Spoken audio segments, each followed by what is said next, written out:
pourrait être breveté ou privatisé. Cet article est l'un des plus importants de l'accord de Paris plus bas.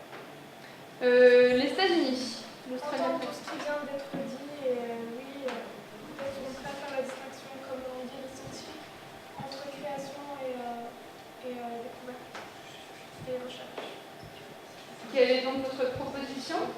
On ne s'opposera pas à cet article, mais au moins on aura fait la distinction. D'accord. Y a-t-il donc une opposition à l'article 87 dans sa formulation actuelle? Nous passons donc à l'article 88. Y a-t-il des commentaires à faire sur l'article 88?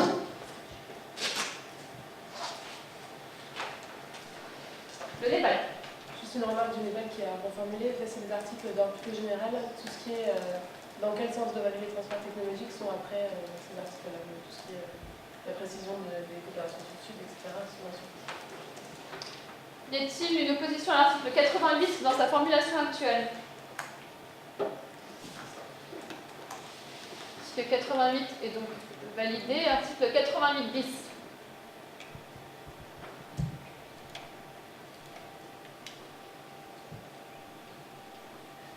L'Inde. Pour la dernière phrase du paragraphe, ces transferts doivent permettre de favoriser l'acquisition de compétences par les pays bénéficiaires. Donc doivent compléter et permettre. Non, permettre à la place de favoriser. D'accord. Y a-t-il une opposition à cette modification? L'Australie?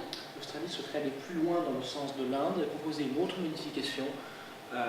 Pour elle, il ne s'agit en effet pas d'organiser une dépendance des pays en développement vis-à-vis des technologies des pays du Nord, mais bien par la coopération scientifique qui est évoquée, de permettre de développer des technologies qui soient propres aux pays en développement et qui ne soient pas simplement l'importation de technologies développées au Nord. Nous proposons donc qu'il s'agisse de permettre le développement de technologies propres aux pays bénéficiaires. Davantage que des compétences, ce qui demeure vague et peut prêter à interprétations diverses tant de la part des donateurs que des bénéficiaires. Y a-t-il une opposition à cette nouvelle modification? Le Népal. Le Népal propose de garder les deux termes, car il n'aimerait pas que l'Australie se cache derrière la proposition du développement des propres technologies pour oublier le transfert de compétences qui peuvent être quand même dans une certaine mesure partagées entre les différents États développés et moins développés. Y a-t-il une opposition à la proposition du Népal? Le Bénin? Le Bénin soutient le Népal. Donc, y a-t-il une opposition à l'utilisation du terme permettre en lieu et place du terme favoriser?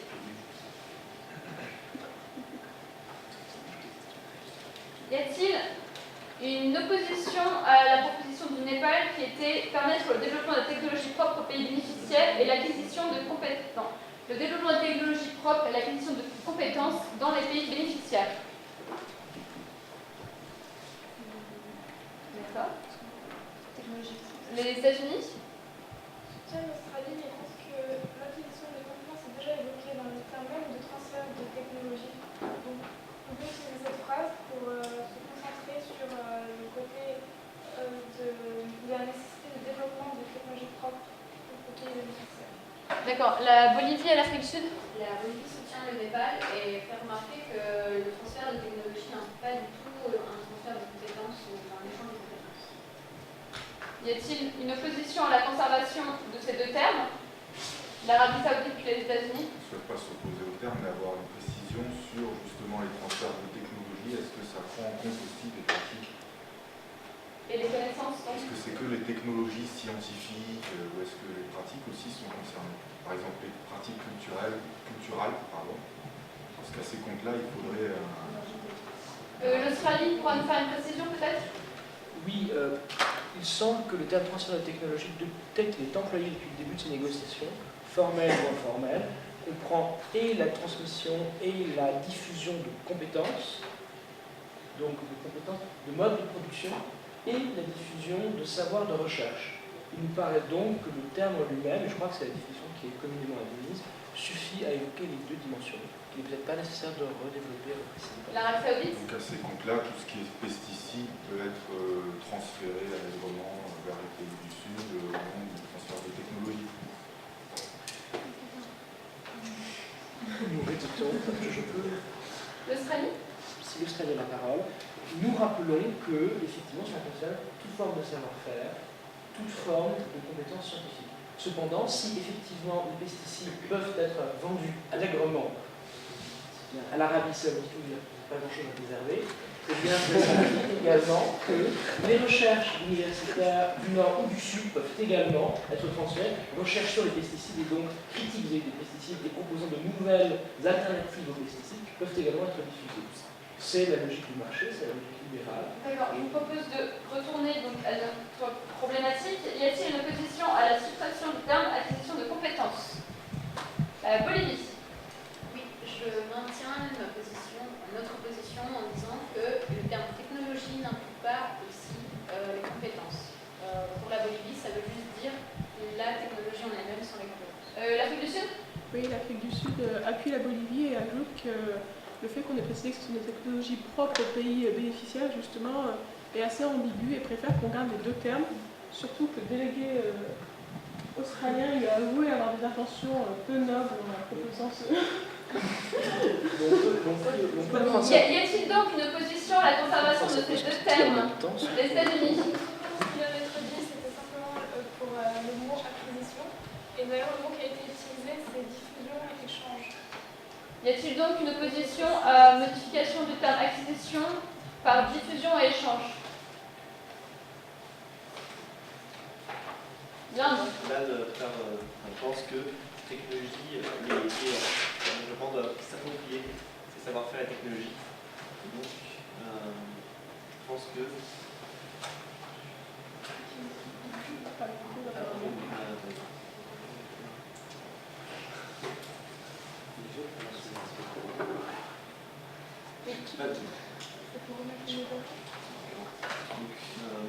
on va remplacer la dernière phrase et de reprendre l'esprit de la phrase. Donc, mettre que les pays en développement doivent pouvoir s'approprier des technologies et des compétences qui leur sont transférées.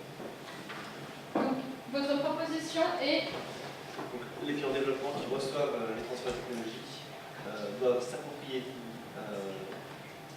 les savoir-faire et les connaissances.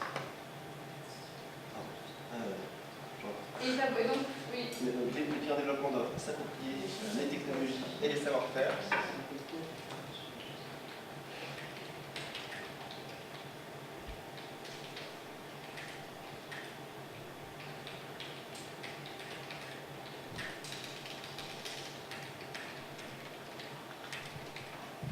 Associés à ces transferts. Y a-t-il une opposition? La Bolivie. En fait, la Bolivie remet en compte publiquement les intentions peu nobles de l'Australie. L'Australie, vous êtes invité à nous faire entendre? Le mot peu noble n'a pas été employé par la position australienne, la définition australienne, est de considérer que nous devons diffuser les technologies que nous détenons en tant que pays du Nord au pays du Sud. Cependant, ça ne doit pas faire oublier qu'il est nécessaire pour un développement proprement et véritablement durable que ces pays, par le transfert d'une part de processus industriels dans les pays du Nord et d'autre part de connaissances scientifiques et académiques des pays du Nord ou d'autres pays du Sud, doivent en venir également à développer leurs propres technologies, adaptées à des enjeux et nationaux et locaux. Si ce que l'Afrique du Sud entend par enjeu peu noble est la volonté de voir différents acteurs sur le marché des technologies émerger afin qu'il y ait plus de concurrence, effectivement, l'Australie, favorable à la concurrence au marché des technologies, est animée d'intentions peu nobles. Y a-t-il donc une opposition à la formulation suivante? Ces transferts doivent compléter des efforts intérieurs et permettre le développement de technologies propres, la diffusion et l'échange de compétences dans les pays bénéficiaires. Le Népal. Est-ce qu'on ne pourrait pas simplifier en disant ces transferts doivent compléter les efforts intérieurs et permettre l'échange, le développement et l'appropriation de technologies et compétences? Alors, du coup, on comprend avec la phrase d'après. Y a-t-il une opposition à cette proposition? L'Australie. L'Australie est navrée de revenir encore une fois, mais il lui semble que la dimension propre des technologies développées par les pays du Sud ou des pays en développement, le fait que ceux-ci doivent également développer des technologies qui aient une réelle valeur et qui soient proprement issues de ces pays, est négligé par la disparition ou l'ablation du terme propre de la proposition. Donc nous ne soutenons pas... Y a-t-il donc une de consensus par l'Australie. Oui, l'Australie propose de garder la proposition australienne et d'y ajouter la proposition indienne en termes de précision, les PED, donc c'est à garder. Ces transferts doivent comporter de façon à permettre le développement de technologies propres et l'échange de compétences à la faveur des pays bénéficiaires. Point. Les pays en développement doivent s'approprier les technologies et les savoir-faire associés à ce transfert. Par contre, il faudrait mettre un S à savoir, peut-être un tiret entre savoir et faire. Mais sinon, voilà la proposition d'Australie pour l'essentiel. Y a-t-il une opposition à cette nouvelle formulation, l'Arabie Saoudite? Il souhaite supprimer les pays en développement. Sur la dernière phrase, les pays concernés doivent s'approprier les technologies et les savoir-faire associés. Parce que si on entend que les technologies font aussi partie les pratiques font aussi partie des transferts, je pense que si on en est là, c'est effectivement dû à cause des pratiques des pays du Nord. Donc si vous voulez que tous les pays du Sud polluent, consomment, gaspillent comme les pays du Nord, effectivement, du coup, je préfère supprimer ce terme les pays en développement. Et insister sur le fait que les pratiques devraient aussi se faire dans l'autre sens et que les pays développés devraient aussi prendre beaucoup sur les pratiques des pays en développement. D'accord. Y a-t-il une opposition à l'utilisation du terme des pays concernés? Les États-Unis. Notamment sur le terme des pays bénéficiaires, je pense qu'il faut consensus. Y a-t-il une opposition à l'utilisation du terme des pays bénéficiaires?